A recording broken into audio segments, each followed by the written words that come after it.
She lost every game. Then this 7-year-old Jamaican won gold. At 7 years old, she lost every single chess match. No trophy, just tears. Most kids would quit. She didn't. Meet Nasiya Mais, a grade 3 student, who fell in love with chess for one simple reason. Her big brother played, and she wanted in. Her first tournament? She lost every game. She cried and asked, "Why didn't I get a trophy?" That moment could have ended the story. Instead, it became the beginning.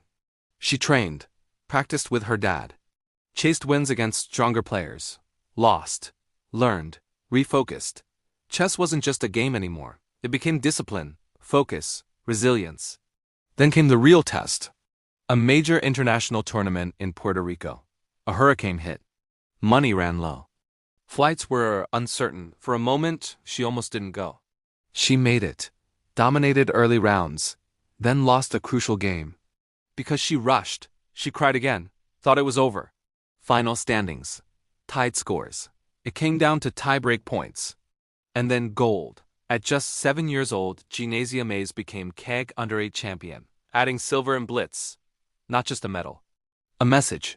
To young girls. To the Caribbean.